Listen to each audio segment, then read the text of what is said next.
Now, folks, here's something else I got a problem with. The 10 Commandments. Here's my problem. Why are there 10? You don't need 10. I think the list of commandments was deliberately and artificially inflated to get it up to 10. It's a padded list. Here's what they did.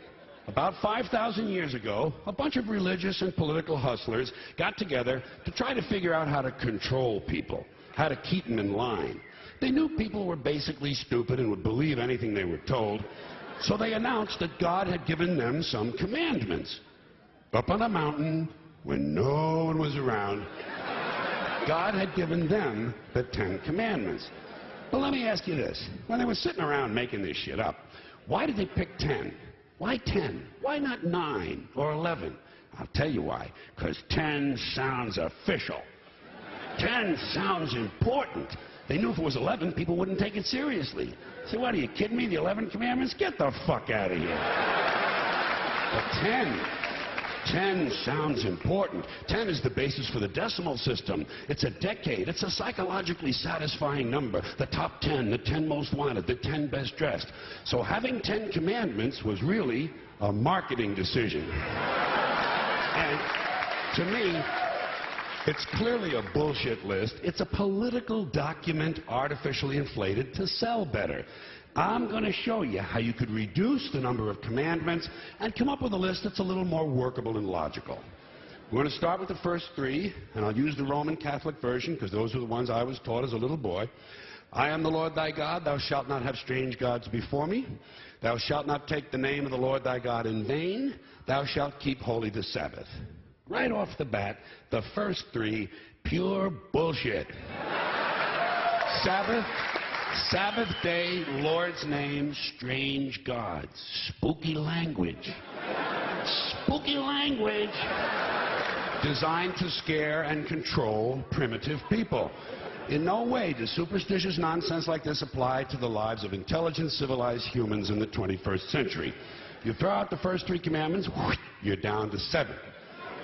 Next, honor thy father and mother. Obedience, respect for authority. Just another name for controlling people. The truth is, obedience and respect should not be automatic. They should be earned. They should be based on the parent's performance. Parent's performance. All right? Some parents deserve respect. Most of them don't. Period. You're down to 6. Now, in the interest of logic, something religion is very uncomfortable with, we're going to jump around the list a little bit. Thou shalt not steal. Thou shalt not bear false witness. Stealing and lying. Well, actually, these 2 both prohibit the same kind of behavior. Dishonesty, stealing, and lying. So you don't need 2 of them. Instead, you combine them and you call it thou shalt not be dishonest. And suddenly, you're down to 5. And as long as we're combining, I have 2 others that belong together. Thou shalt not commit adultery. Thou shalt not covet thy neighbor's wife. Once again, these 2 prohibit the same kind of behavior. In this case, marital infidelity. The difference is coveting takes place in the mind, and I don't think you should outlaw fantasizing about someone else's wife. Otherwise, what's a guy going to think about when he's waxing his carrot? But marital fidelity is a good idea, so we're going to keep the idea and call this one, thou shalt not be unfaithful. And suddenly, we're down to 4. But when you think about it, honesty and fidelity are really part of the same overall value. So in truth, you could combine the 2 honesty commandments with the 2 fidelity commandments and give them simpler language, positive language instead of negative, and call the whole thing, thou shalt always be honest and faithful, and we're down to 3. Thou shalt, they're going away fast. Thou shalt not covet thy neighbor's goods. This one is just plain fucking stupid. Coveting your neighbor's goods is what keeps the economy going. All right? Your neighbor gets a vibrator that plays "O Come All Ye Faithful." You want to get one too.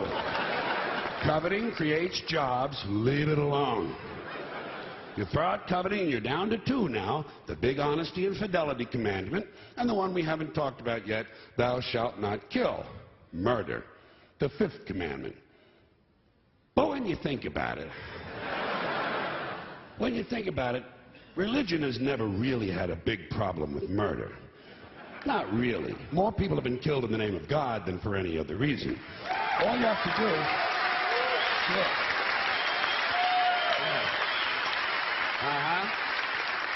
All you have to do is look at Northern Ireland, the Middle East, Kashmir, the Inquisition, the Crusades, and the World Trade Center to see how seriously the religious folks take thou shalt not kill. The more devout they are, the more they see murder as being negotiable. It's negotiable. You know? It depends. It depends. It depends on who's doing the killing and who's getting killed.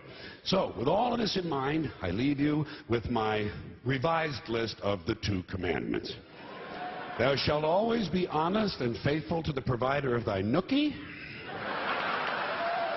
and thou shalt try real hard not to kill anyone, unless, of course, they pray to a different invisible man from the one you pray to. 2 is all you need. Moses could have carried him down the hill in his fucking pocket. And if they had a list like that, I wouldn't mind those folks in Alabama putting it up on the courthouse wall. As long as they included one additional commandment, thou shalt keep thy religion to thyself.